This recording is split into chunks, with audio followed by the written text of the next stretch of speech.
So what's up everyone, कैसे हैं आप लोग। उम्मीद करता हूँ आप सब बढ़िया होंगे। Welcome to my new video. और गाइस, वीडियो को पूरा देखिएगा क्योंकि अगर आप इंडियन पोस्ट में जॉब करना चाहते हैं ना, तो ये वीडियो आपके जीवन को बदल सकता है और इसकी मैं गारंटी लेता हूँ। बशर्ते आपका मैट्रिक यानी हाई स्कूल में जो मार्क्स है वो 80% प्लस होना चाहिए।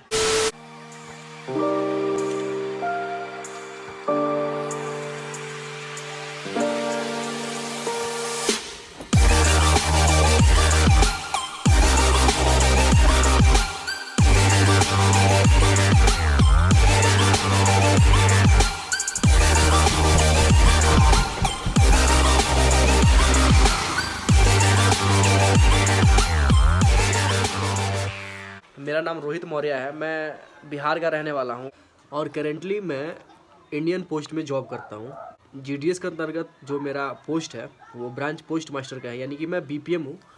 और ये पहाड़ और वादियाँ देख के आप समझ ही गए होंगे कि अभी मेरी पोस्टिंग जो है वो उत्तराखंड के उत्तरकाशी ज़िले के धौंतरी बीओ में है।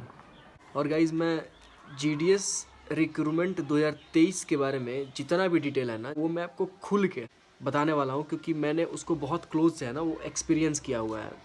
मुझे उम्मीद है और 90% मेरी गारंटी है। मैं 100% नहीं बोल सकता, लेकिन 90% मैं आपको बता सकता हूँ ना कि अगर हाई स्कूल यानी मैट्रिक में आपका मार्क्स बढ़िया होगा तो मैं आपको कंफर्म कर सकता हूँ ना कि आपकी जॉब जो जीडीएस में है वो पक्का होगा। बस वीडियो के एंड तक बने रहिए और जितनी भी इन्फॉर्मेशन है ना उसको लास्ट तक आप देखिए और उस चीज़ को समझने की कोशिश कीजिए। और उसी के तहत अगर आप काम करेंगे ना तो मैं आपको गारंटी देता हूँ कि जीडीएस में आपका जॉब बिल्कुल होगा ही होगा। तो गाइज़, मैं आपको प्रैक्टिकली बताऊंगा ना कि जीडीएस में काम क्या होता है, उसमें क्वालिफिकेशन क्या चाहिए होता है, कितने एज ग्रुप के लोग उसको भर सकते हैं, कितने परसेंटेज वाले उसको कर सकते हैं, कहाँ से फॉर्म भरेंगे तो उनका जो जॉब है वो श्योर होगा।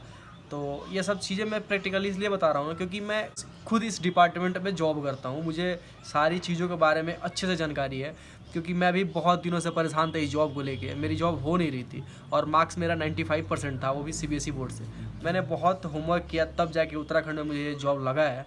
और चूँकि मैंने शुरुआत में ही बताया था कि मैं बिहार का रहने वाला हूँ, तो आप समझ सकते हैं कि इतना लंबा स्ट्रगल करना पड़ा। बिहार में मैं 3 बार से भरा था, मेरा हो नहीं रहा था।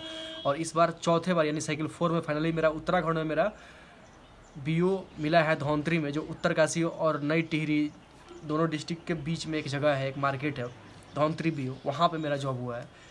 तो गाइस, समय बर्बाद ना करते हुए मैं आपको बता देना चाहता हूँ कि अगर आप फॉर्म भरने वाले हैं ना इसके लिए, तो जो आपका क्वालिफिकेशन होना चाहिए ना वो 10th चाहिए, मतलब आप मैट्रिक पास होने चाहिए। और जिसमें आपका जो एज लिमिट है वो 18 से लेकर 40 साल के बीच में होनी चाहिए। और कैटेगरी में आप कोई भी कैटेगरी के हो आप फॉर्म भर सकते हैं, कोई दिक्कत नहीं है, कोई इशू नहीं है। देश के किसी भी कोने का कोई भी व्यक्ति हो, चाहे वो स्त्री हो या पुरुष हो, इस फॉर्म को भरने के लिए वो बंदा एलिजिबल है। बस इस बात का ध्यान होना चाहिए ना कि जहाँ से आप फॉर्म भर रहे हैं वहाँ का लोकल लैंग्वेज आपको आना चाहिए, क्योंकि लोकल लैंग्वेज कंपलसरी होता है। तो गाइस, अगर सैलरी की बात करें ना तो एक जो बीपीएम है यानी ब्रांच पोस्ट मास्टर है उसका जो सैलरी होता है ना वो 12,000 से लेके 29,000 के बीच में होता है। और अगर एबीपीएम की बात करें ना, असिस्टेंट ब्रांच पोस्ट मास्टर की, तो उसका जो सैलरी होता है ना वो 10,000 से लेके और 24,470 रुपये के आसपास होता है। तो इस बीच आपको उसमें आपका 38 या 42% जो डीए ऐड होता है वो होता है और कुछ पैसे इधर से, मतलब कुल मिला के 18-19 हज़ार रुपये आपके आराम से आ जाएंगे। तो अगर आप कुछ नहीं कर रहे हैं और किसी एग्ज़ाम का तैयारी कर रहे हैं तो आप बिल्कुल समय बर्बाद ना करें, क्योंकि इसमें सिर्फ 4 घंटे का काम करना होता है। आप आराम से 4 घंटे काम करके अपना सेल्फ स्टडी भी कर सकते हैं अगर आपका बाहर जॉब हो जा रहा है तो जितने भी लोग इस वीडियो को देख रहे हैं ना, मैं आपसे यही उम्मीद करता हूँ कि आप लोग इस वीडियो को देखिए। और मैं लास्ट में जहाँ बता रहा हूँ ना कि किस डिवीज़न में आपको भरना है, तो वहाँ पे आप जाके बिल्कुल फॉर्म भरिए और वहाँ पे आपका जॉब एकदम श्योर होगा, इसकी गारंटी मैं देता हूँ। तो फिलहाल गाइस, मैं आपको ले चलता हूँ अपने ऑफिस में, पोस्ट ऑफिस में। वहाँ आपको मैं दिखा रहा हूँ कि वहाँ पे क्या काम करना होता है, वो आप प्रैक्टिकली देखिए कि मैं कैसे काम कर रहा हूँ, ठीक है। तो फिलहाल चलिए आप मेरे साथ पोस्ट ऑफिस। तो भाई चलते हैं अभी ऑफिस में। और यहाँ से आप देख सकते हैं कितना सुंदर सा व्यू आता है, बहुत ही मज़ा। अगर यहाँ पे अगर कुर्सी लगा के बैठ जाए ना और यहाँ से बर्फबारी हो तो सोच सकते हैं कि कितना सुंदर दृश्य आएगा। तो फिलहाल ऑफिस चलते हैं, दृश्य आपको बाद में दिखाऊंगा। तो देख सकते हैं ये मेन रोड है और ये हमारा पोस्ट ऑफिस, और ये हमारा पोस्ट ऑफिस का जो कमरा है। तो चलिए अंदर ले चलते हैं। Everything turned to dust when we aim to fly higher. ये है हमारे पोस्ट ऑफिस का, आप देख सकते हैं ये टेबल वगैरह लगा हुआ है और यहीं पे हमारा जो काम है वो करना होता है। तो मैं आपको दिखा रहा हूँ कि क्या काम हमें करना होता है। तो बेसिकली पोस्ट ऑफिस में आने के बाद जो सबसे पहला काम होता है ना एक बीपीएम का, कि यहाँ पे आके सबसे पहले जो डाक आती है ना नीचे से, उसे रिसीव करना होता है और रिसीव करके उसे जो एक रजिस्टर होता है जिसे बीओ जर्नल बोलते हैं उसमें उसको एंट्री करना होता है। तो अभी हम फिलहाल वही काम कर रहे हैं। Lost and dragged each other down. जैसे आज हमारे पास 4 तारीख के डेट में यहाँ पे 11 डाक आया हुआ है, तो मैंने सबका यहाँ पे एंट्री कर दिया। ये सबसे पहला काम होता है पोस्ट ऑफिस में आने के बाद। और जो एबीपीएम है वो अपने रजिस्टर में उसको लिखते हैं और फिर इसको डिस्ट्रीब्यूट करना पड़ता है। तो ये पहला काम हुआ। दूसरा काम ये हुआ ना कि अगर मान लीजिए कि कोई कस्टमर आ गया यहाँ पे जिनका पैसा जमा करना है, या तो उसका हम पोस्ट मास्टर का ही काम होता है वो पैसा को जमा करना। और उसके लिए कि यहाँ पे मशीन जो यहाँ पे दिया गया है, इसी के माध्यम से, हमारे पास कोई कंप्यूटर नहीं होता, पोस्ट मास्टर के पास ये छोटा सा मशीन होता है जिसको RICT बोलते हैं। और ये पीछे अभी आई हुई है ये लेडीज़, ये अभी आई हुई हैं सुकन्या के लिए कुछ पैसा जमा करना है, उनका पासबुक है। तो फिलहाल मैं उनका थोड़ा सा पैसा जमा करता हूँ। बीपीएम की ओर कार्य की बात करें ना, तो सबसे मेन काम होता है ना कि उनका वित्तीय लेन देन का जितना भी काम होगा ना जो एक पोस्ट ऑफिस में एक ब्रांच में होता है, वो सारा काम एक ब्रांच पोस्ट मास्टर को ही करना पड़ता है। तो फिलहाल अभी थोड़ा सा पैसा जमा करके और उसके बाद से फिर आपको आगे बताते हैं क्या क्या करना होता है। या सुकन्या हो गया, RD हो गया, TD हो गया, टाइम डिपॉजिट हो गया, या फिर सेविंग अकाउंट हो गया, ये सब काम होता है एक बीपीएम का, कि उसमें आपको खाता खोलना होता है जो। और खाता खोलने के बाद उसमें होता है कि समय समय पर जब लोग पैसे जमा करते हैं, जैसे कोई अपना सुकन्या जमा कर रहा है, RD जमा कर रहा है, तो हर महीने जब वो उसका इंस्टॉलमेंट जमा करते हैं तो उसको आप RICT मशीन के द्वारा जमा कर सकते हैं। और जमा करके फिर उस पैसे को कलेक्ट करके नीचे अपने एसओ में भेज देना होता है। ये मुख्य काम हो गया। तो और बात करें एबीपीएम की, तो एबीपीएम का मतलब हुआ कि assistant branch post master, ABPM. तो उनका मुख्य काम होता है कि या तो आप डाक पहुंचाएं और बाकी जो समय बचता है उसमें आप अपने बीपीएम को असिस्ट करें। तो देखिए अभी हमारे जो एबीपीएम है बहुगुणा जी, वो यहाँ पे अपना रजिस्टर पे चढ़ा रहे हैं। जो डाक मैंने चढ़ा रखा है वो डाक ये अब चढ़ा रहे हैं, और चढ़ा के इसके बाद इनका काम है इसको डिस्ट्रीब्यूट करना और उसके बाद मुझे असिस्ट करना। कि यहाँ पे एक मेरे पास आया हुआ है, आप देख सकते हैं, SSS सुकन्या समृद्धि योजना के तहत एक फॉर्म मुझे भरना है। We kept running from the shadows in the night. तो मुख्यतः यही कामें जो होती है ना, वो एक पोस्ट मास्टर को करना होता है। और उसके बाद से जब ये सब सारा काम हो जाएगा ना, मतलब अगर खाता किसी को खोलना है तो वो आप कर सकते हैं, पैसा जमा करना है वो आप कर सकते हैं, जो डाक आज का आया उसको आप रजिस्टर में चढ़ा देते हैं। फिर जितना पैसा आप जमा करते हैं उनको अलग अलग रजिस्टर में उसको लिखना पड़ता है। और उसके बाद लास्ट में मशीन के द्वारा एक रिपोर्ट निकलता है जो इस प्रकार होता है। तो ये रिपोर्ट निकाल के और फिर उसको अटैच करके एक फॉर्म के साथ और अपने एसओ में भेज देना होता है। और यही हमारा काम होता है एक पोस्ट मास्टर का। तो उम्मीद करता हूँ कि ये सब आपको समझ में आ गई होंगी सब चीज़।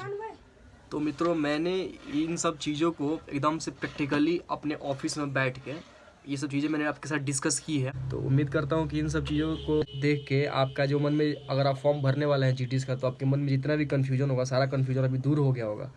और भी अगर कोई इन्फॉर्मेशन आपको चाहिए होगा तो मैं डिस्क्रिप्शन में अपना नंबर और इंस्टाग्राम का लिंक दे दूंगा। आपको जहाँ से मन करे आप व्हाट्सएप पे आके मेरे से जुड़ के कुछ पूछ सकते हैं, या फिर इंस्टाग्राम पे आके मेरे से आप जब जो चीज़ पूछना चाहें आप पूछ सकते हैं। और फिलहाल अभी चलते हैं कमरे में और वहाँ जाके आपको मैं और बताऊँगा कुछ इंपॉर्टेंट बात, कि जो कि आप कितना % मार्क्स है, कहाँ से आप फॉर्म भरेंगे तो आपका हो जाएगा।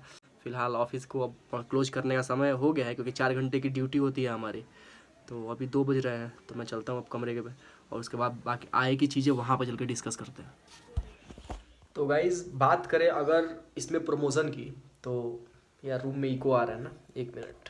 गाइज़, फिलहाल यहाँ पे रात हो चुका है और यहाँ पे देख सकते हैं आप कि पहाड़ों पे जो रात होता है ना, तो यहाँ से तो लोकेशन उतना अच्छा नहीं आता, लेकिन अगर मैं वहाँ बाहर कोने से, जहाँ से ये गाड़ी आ रही है ना, वहाँ अगर कोने से मैं अगर दिखाता ना, तो ये ऊपर पूरा पहाड़ी पे बहुत अच्छा सा व्यू आता है। लेकिन फ़िलहाल चलिए मैं आपको कुछ जो इम्पोर्टेंट बात है उस पर डिस्कस करता हूँ। हाँ, तो प्रमोशन की अगर बात करें ना, तो इसमें जो है ना कि जब आप डिपार्टमेंट में आ गए हैं और जब आपका जो फाइनल इंगेजमेंट लेटर आपको मिल जाता है ना, उसके 3 साल बाद आप डिपार्टमेंटल एग्जाम के लिए एलिजिबल हो जाएंगे। और उसके लिए आपको एक रिटन टेस्ट पास करना पड़ता है और दूसरा होता है कि आप जो टाइपिंग का टेस्ट होता है वो पास करना पड़ता है। फिर उसके बाद आपकी जो जॉब होती है ना वो परमानेंट फिक्स हो जाती है, आप किसी बड़े ऑफिस में जाके, और फिर तो वहाँ पे आप पोस्टमैन का या फिर MTS का जो ड्यूटी है वो आपको वहाँ पे मिलेगा। और उसके बाद से मतलब ये है कि आप इस जॉब में अगर एक बार आ जा रहे हैं ना तो इसमें प्रमोशन है, और प्रमोशन करके आप इंस्पेक्टर, ASP और SP के पद तक पहुँच सकते हो अगर आपके अंदर क्षमता है तो। और देखिए सबसे इम्पोर्टेंट चीज़ ये थी ना कि अगर मैं आपको बता दूँ कि कौन से जगह पे फॉर्म भरना है, तो मैं ये चीज़ थोड़ा सा सीक्रेट में रखता हूँ, लेकिन मैं आप लोगों के सामने रिवील कर रहा हूँ कि मैं चाहता हूँ कि अधिक से अधिक लोगों का भविष्य बन सके। तो मैं इसलिए आपको बता रहा हूँ ना कि अगर आपका 80% से अधिक मार्क्स है ना हाई स्कूल में यानी 10th में, तो आपको फॉर्म भरने का ज़रूरत है। मैं 2-3 स्टेट का नाम बता देता हूँ। एक स्टेट हो गया उत्तराखंड, जहाँ पे मैं अभी फ़िलहाल जॉब कर रहा हूँ। दूसरा स्टेट आप हिमाचल में भर सकते हैं, और तीसरा जम्मू कश्मीर में भर सकते हैं। गलती से भी आप बिहार और यूपी में ना भरें, क्योंकि बिहार और यूपी में 99 और 98 से नीचे कट ऑफ जाता ही नहीं है। तो ये 3 स्टेट है, उत्तराखंड में भर सकते हैं, हिमाचल में भर सकते हैं और जम्मू कश्मीर में भर सकते हैं अगर आप उधर के निवासी हैं तो। बाकी आप देख लीजिए कि आपको सहूलियत कहाँ ज़्यादा होती है। और दूसरी चीज़ ये है कि उत्तराखंड में भी जो वहाँ का जो प्लेन्स एरिया है, जैसे कि ऋषिकेश हो गया, देहरादून हो गया, या फिर उधर नैनीताल वगैरह हो गया, उन सब एरिया में आप बिल्कुल ना भरें। आप थोड़ा सा ऊपर पहाड़ी इलाका में भरें। उससे क्या होगा ना कि पहाड़ी इलाके में लोग आना नहीं चाहते हैं, और यहाँ पे जो कट ऑफ मार्क्स जाता है ना वो बहुत कम जाता है। कभी कभी 85 और 84 तक वालों का भी पिछले बार में हुआ है। तो मैं आपको बस यही रिकमेंड करूँगा कि अगर आपको फॉर्म भरना है तो आप उत्तराखंड में भरें। उत्तराखंड में कुछ ऐसे डिवीज़न, जैसे टिहरी डिवीज़न हो गया, अल्मोड़ा हो गया, या फिर पौड़ी डिवीज़न हो गया, इन सब डिवीज़न में आप भरेंगे तो आपके होने की संभावना GDS में काफ़ी ज़्यादा रहेगी। तो उम्मीद करता हूँ कि आपको ये वीडियो पसंद आया होगा, और अगर आपको पसंद आया है तो यार चैनल को लाइक, शेयर, कमेंट कर दे। और फिर अगर कोई आपको समस्या होगा किसी भी चीज़ से, तो मैंने अपना लिंक यहाँ पे डिस्क्रिप्शन में मैं दे रखा हूँ, आप वहाँ जाके मुझसे संपर्क कर सकते हैं। मैं जितना अधिक से अधिक हो सकता है मैं आपको मदद करने की आपकी मैं भरपूर कोशिश करूँगा। तो चलिए इस वीडियो को लंबा ना खींचते हुए इसको यहीं पे क्लोज करते हैं, और मिलते हैं अगले वीडियो में। फिलहाल के लिए दीजिए भैया, नमस्कार। the night.